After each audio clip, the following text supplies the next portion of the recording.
يا أيها الذين آمنوا قوا أنفسكم وأهليكم نارا وقودها الناس والحجارة عليها ملائكة غلاظ شداد لا يعصون الله ما أمرهم ويفعلون ما يؤمرون.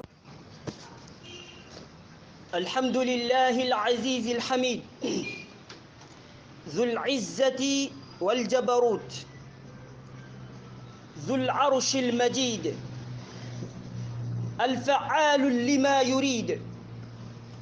أحمد ربي وأشكره على نعمه التي لا يحصيها غيره مما نعلم ومما لا نعلم، وأشهد أن لا إله إلا الله وحده لا شريك له تعظيما لشأنه، وأشهد أن محمدًا عبد الله ورسوله أرسله إلى الثقلين الإنس والجن بشيرا ونذيرا وداعيا إلى الله بإذنه وسراجا منيرا.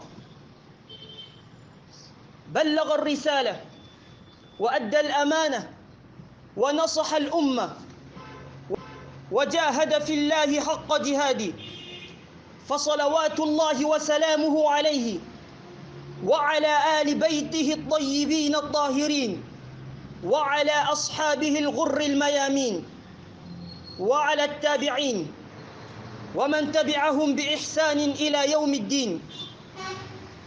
أما بعد، فاتقوا الله حق التقوى وتمسكوا من الإسلام بالعروة الوثقى لتكونوا أنتم وأزواجكم وأولادكم في رؤية الرحمن في الجنة المأوى.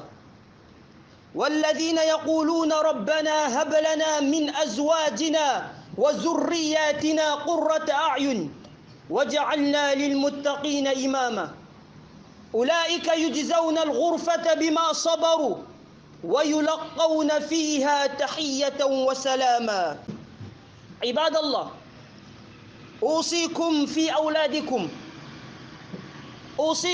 أولادكم وأهليكم وذرياتكم بوصية النبي صلى الله عليه وسلم: راقبوا أولادكم، تابعوهم، خذوهم للمساجد، خذوهم للدروس والمحاضرات الطيب، استصحبوهم في مجالسكم ليسمعوا كلام الرجال ويتربوا على أحسن الخصال. التربية عباد الله لا تحصل عفوا إلا بتعب وكد ومشقة، ولكن النتائج حميدا إذا كانت التربية صالحة، لأن الله سبحانه وتعالى يقول: يا أيها الذين آمنوا قوا أنفسكم وأهليكم نارا وقودها الناس والحجارة عليها ملائكة غلاظ شداد لا يعصون الله ما أمرهم ويفعلون ما يؤمرون. وقال: يا أيها الذين آمنوا لا تلهكم أموالكم ولا أولادكم عن ذكر الله ومن يفعل ذلك فأولئك هم الخاسرون. وقال جل في العلا: وأمر أهلك بالصلاة واصطبر عليها. وقال أيضا: وأنذر عشيرتك الأقربين. عن ابن عمر رضي الله عنهما أن النبي صلى الله عليه وسلم قال: كلكم راع وكلكم مسؤول عن رعيته، والأمير راع والرجل راع على أهل بيته، والمرأة راعية على بيت زوجها وولده، فكلكم راع وكلكم مسؤول عن رعيته. الحديث رواه البخاري. عباد الله فاتقوا الله في النساء فاتقوا الله في النساء فإنكم أخذتموهن بأمان الله واستحللتم فروجهن بكلامة الله. الحديث رواه مسلم. سئل رسول الله صلى الله عليه وسلم عن حق الولد فقال أن يحسن اسمه وأن يحسن أدبه. الحديث رواه بيهقي.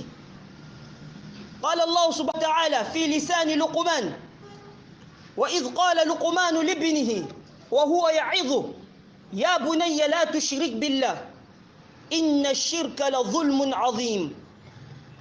يا بني أقم الصلاة وأمر بالمعروف وانهى عن المنكر واصبر على ما أصابك إن ذلك لمن عزم الأمور.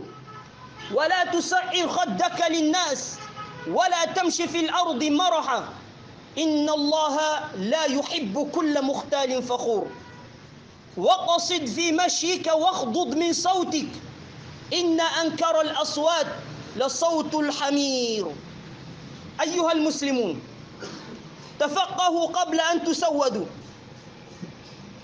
قال صلوات الله وسلامه عليه: مروا أولادكم بالصلاة وهم أبناء 7 سنين واضربوهم عليها وهم أبناء 10 وفرقوا بينهم في المضاجع. الحديث رواه أبو داود.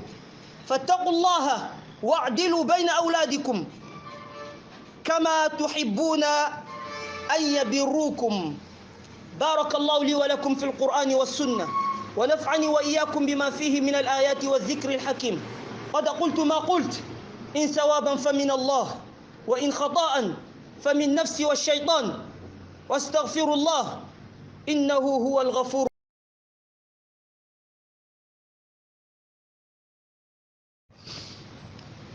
Louange à Allah le puissant, le digne des louanges, maître du trône, le tout glorieux. Il réalise parfaitement tout ce qu'il veut. Je loue mon Seigneur et je le remercie pour ses innombrables bienfaits apparents et inapparents. Je réaffirme qu'il n'y a point de divinité en dehors d'Allah, l'unique sans associé. J'affirme que Muhammad est le messager d'Allah et son serviteur, envoyé aux djinns et aux hommes en tant qu'annonciateur et avertisseur, appelant les gens à Allah par sa permission et comme une lampe éclairante. Il a transmis le message, il s'est acquitté du dépôt, il a sermonné la collectivité, il a lutté pour la cause d'Allah d'une lutte véridique et authentique.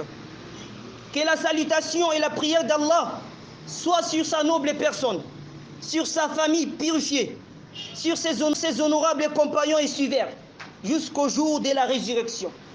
Ceci dit, craignez Allah comme il doit être craint. Cramponnez-vous solidement à l'islam, pour qu'enfin vous soyez, vous et vos épouses, vos enfants, sous l'agrément du tout miséricordieux, dans les jardins paradisiaques de Ma'wa. Et qui disent: Seigneur, donne-nous en nos épouses et nos progénitures la joie des yeux, et fais de nous un guide pour les pieux. Ceux-là auront pour récompense un lieu élevé du paradis à cause de leur endurance, et ils y seront accueillis avec le salut de paix. Valeureux serviteurs d'Allah, j'aimerais vous conseiller au sujet de vos enfants et à la manière du messager d'Allah. Initiez vos enfants, acclimatez-les, acheminez-les à la mosquée, instruisez-les, invitez-les à participer aux conférences islamiques légiférées. Amenez-les dans vos assises et assemblés pour qu'ils écoutent des paroles des hommes et profitent enfin de la meilleure des préceptes. Valeureux serviteurs d'Allah, sachez-le, l'éducation des enfants fait partie des obligations des parents. Ainsi, Allah, le très haut, a dit: ô vous qui êtes croyants, préservez vos personnes et vos familles vous qui êtes croyants, préservez vos personnes et vos familles d'un feu dont le combustible sera les gens et les pierres, surveillés par des anges rudes, durs, ne désobéissant jamais, faisons strictement ce qu'on leur ordonne. Valeureux serviteurs d'Allah, essayons d'analyser avec moi ce verset. Allah vous a honoré par une appellation d'honneur. Cette appellation est celle attribuée ici à toute personne ayant foi à Allah.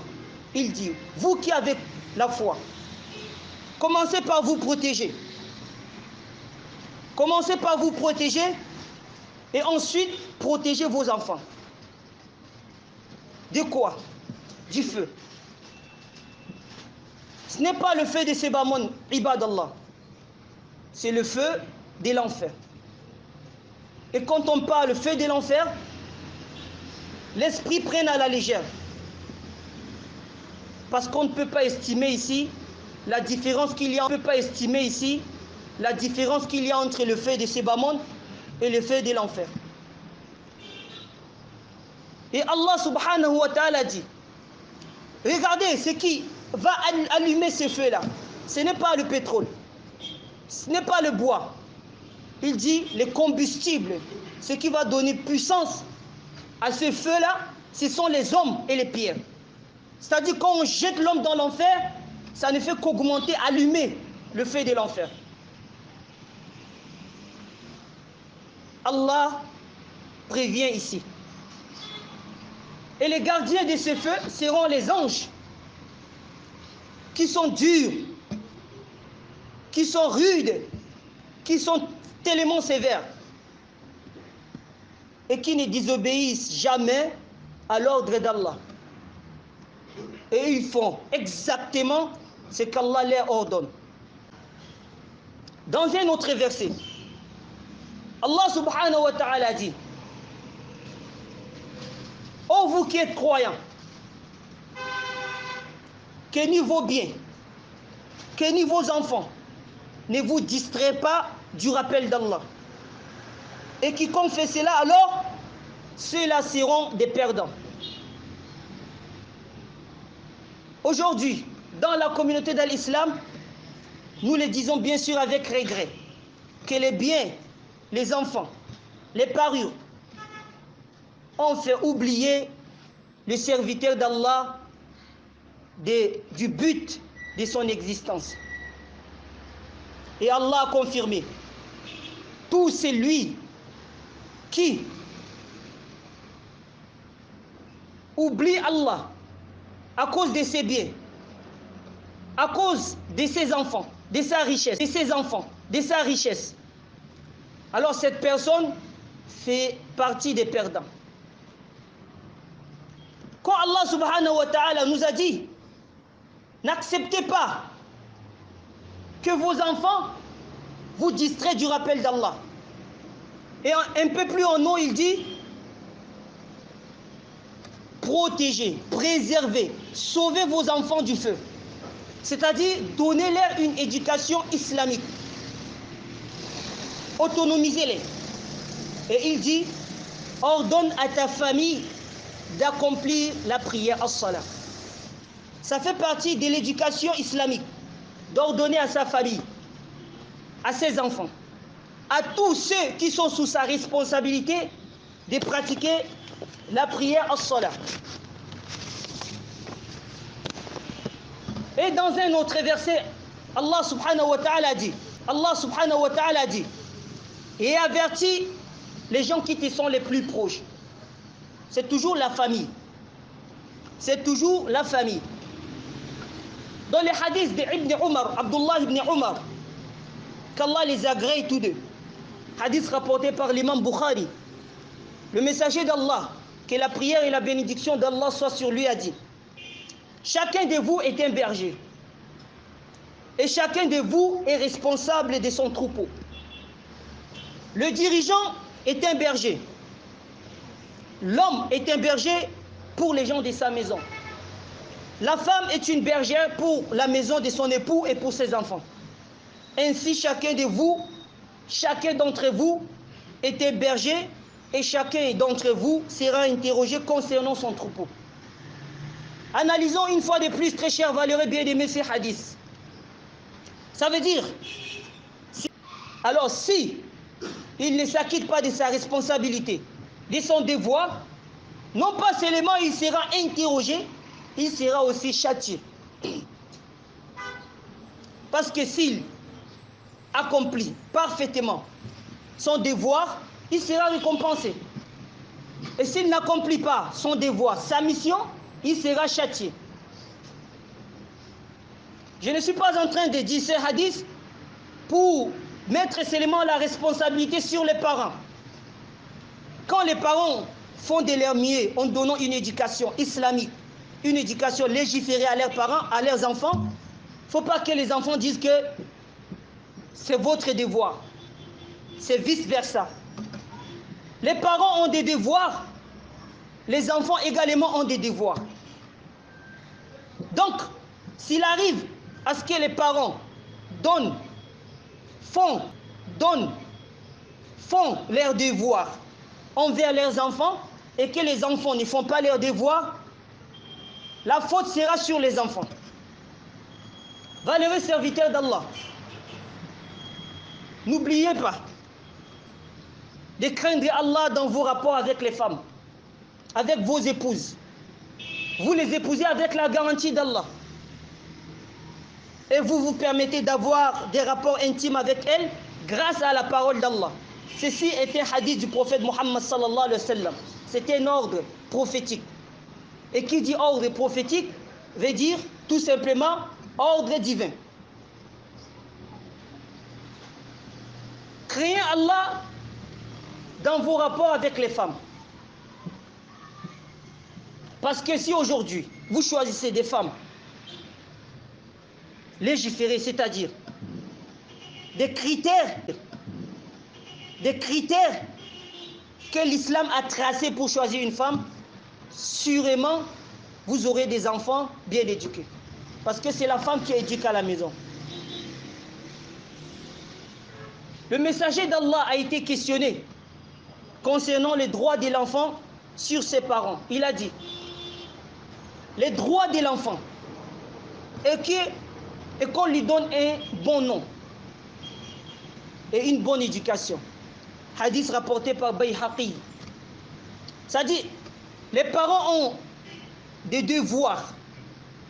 Il faut qu'ils sachent que le droit de leur enfant sur eux, c'est d'abord, premièrement, un bon nom. Deuxièmement, une bonne éducation. Avant cela, il faut qu'ils leur choisissent une mère, c'est-à-dire une mère chaste, obéissante, croyante.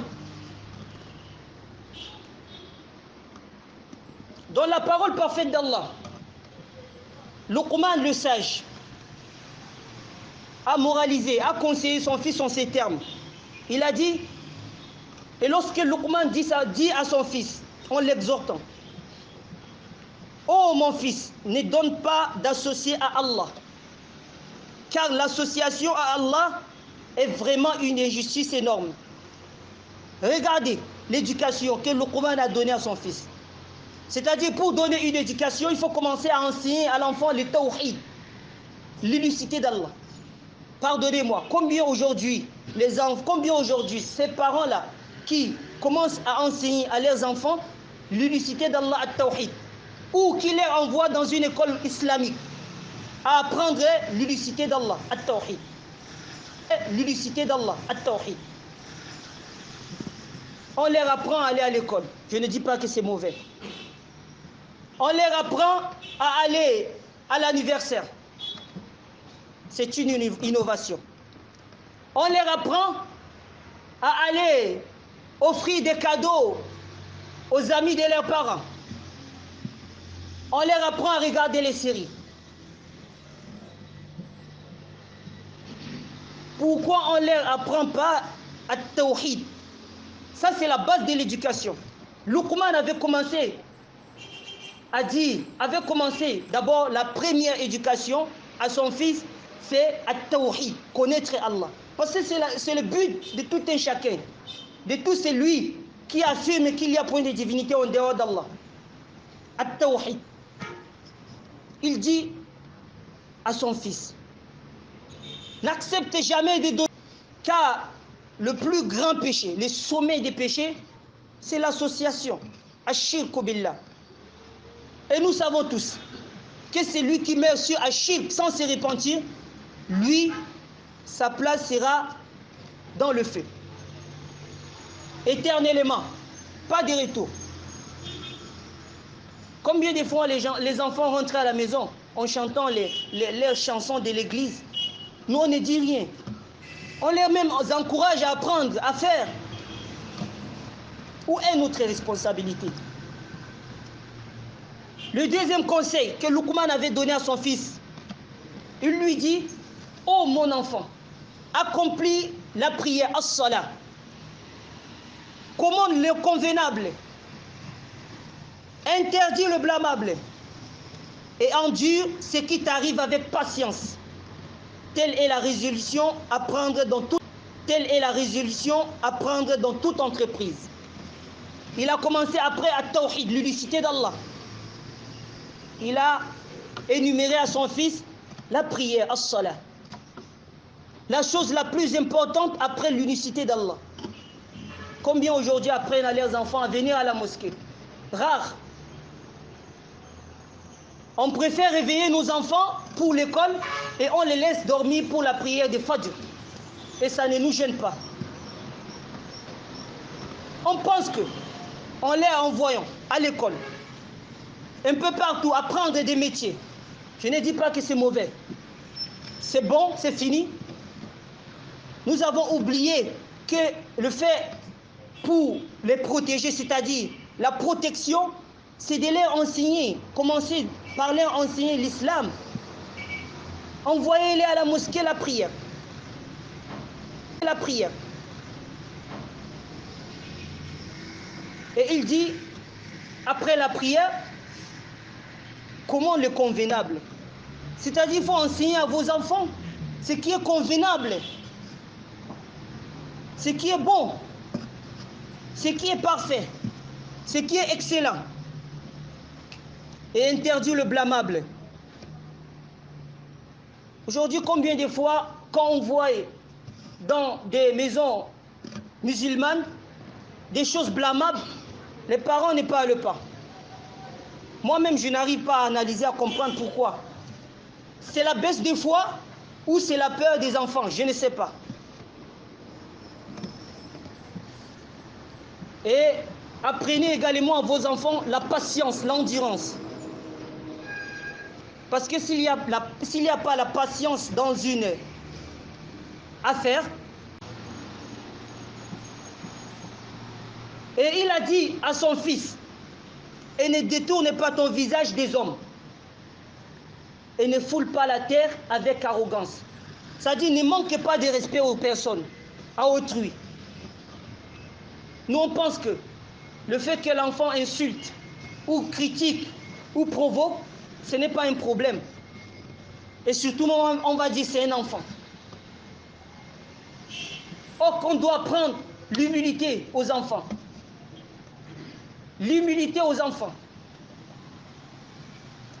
Vous allez voir dans une famille où le père a pris au village son neveu ou sa nièce, il l'amène à la maison. Ses enfants malmènent, maltraitent leurs cousins ou leurs cousines. Et lui, lui, il n'y a pas de problème. Ce n'est pas un problème, il n'est pas dessus. C'est une injustice aussi. C'est une injustice. Et Allah n'aime pas les présomptueux. Il a dit encore à son fils, sois modeste dans ta démarche et baisse ta voix, car la plus détestée des voix, c'est bien la voix des ânes. On doit apprendre aussi à nos enfants une bonne manière de parler, de s'exprimer face à n'importe quelle personne. Malheureux serviteur d'Allah. Il a été rapporté dans un hadith authentique que le messager d'Allah, que la paix et la bénédiction d'Allah soient sur lui, a dit: ordonnez la prière à vos enfants lorsqu'ils ont 7 ans et frappez-les pour elles à 10 ans et séparez-les dans les lits. Hadith rapporté par Abu Daoud. Essayons d'analyser ces hadiths. Le prophète a dit: quand les enfants atteignent 7 ans, dites-leur de faire la prière. Dites-leur sans les frapper. Faites la prière. Et au moment où ils ont 10 ans, quand ils ne font pas la prière, le prophète dit: frappez-les. Et aussi séparez-les dans les lits.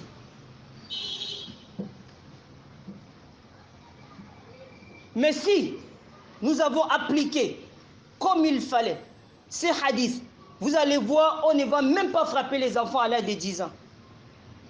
Si on est modèle, on a été modèle, les enfants vont nous imiter. On n'aura pas à parler. Si nous-mêmes on fait les ablutions, on vient à la prière. On est honnête, sincère.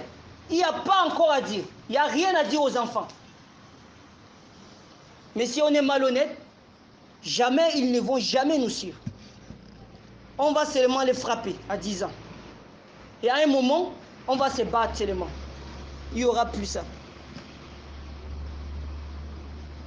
Aujourd'hui, dans la communauté de l'islam, l'éducation a disparu. L'éducation légiférée a disparu. Il n'y a plus l'éducation. Il y a seulement l'éducation des Blancs. C'est tout. C'est pourquoi beaucoup de gens, après leur mort, ne reçoivent rien dans leur tombe de leurs enfants. Parce que dès qu'ils meurent, l'héritage sera partagé. D'ici 1 mois, 2 mois, on va les oublier. Mais si vous avez formé un enfant islamiquement, vous aurez toujours des récompenses comme si vous êtes vivant. Car le prophète a dit, quand le fils d'Adam meurt, toutes ses œuvres, toutes ses actions s'arrêtent, s'interrompent, excepté 3. Parmi ces 3, il dit: un enfant pieux qui invoque en sa faveur. Un enfant pieux, dès qu'il lève la main, il dit: Allah, pardonne à mon père, à ma mère, pardonne à mes parents, Allah l'exauce. Si vous êtes châtié, vous serez pardonné. Si vous avez une bonne place, alors vous serez élevé du degré. Il nous incombe, très chers valeureux bien-aimés, de revoir la manière dont nous vivons avec nos enfants, de nous sauver du fait de l'enfer, de sauver nos enfants, de sauver tous ceux qui sont sous nos responsabilités, de sauver les musulmans dans leur généralité, parce que c'est notre devoir. Vous n'atteindrez jamais le bien, la piété, jusqu'à ce que vous dépensez ce que vous chérissez, vous aimez. Donc si vous voulez le paradis, alors acceptez, aimez aussi le paradis pour vos prochains. Les gens se posent des questions. On réveille les enfants pour la prière, on leur dit de faire la prière, on leur dit d'aller à l'école, d'apprendre, ils ne le font pas. Bah moi je suis fatigué. C'est leur vie. Non, ce n'est pas une parole acceptable. Si aujourd'hui dans votre maison et qu'il y a l'incendie et que vos enfants sont en train de dormir, qu'est-ce que vous allez faire? Vous allez les laisser, ou quand vous venez les réveiller, quand vous venez les réveiller et qu'ils refusent de se réveiller, vous allez leur dire non, moi je les laisse parce que j'ai des affaires, mon devoir. Vous allez utiliser tous les moyens possibles, même s'il s'agit de les ligoter et de les faire sortir dehors, vous allez les faire. Alors, il est de votre devoir de les sauver du feu, par tous les moyens possibles.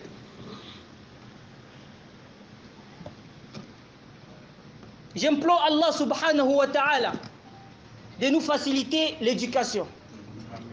J'implore Allah subhanahu wa ta'ala de réformer la jeunesse musulmane et aussi de réformer nos parents, de leur accorder la patience, la persévérance et l'amour de l'éducation islamique. هذا وصلوا رحمكم هذا وصلوا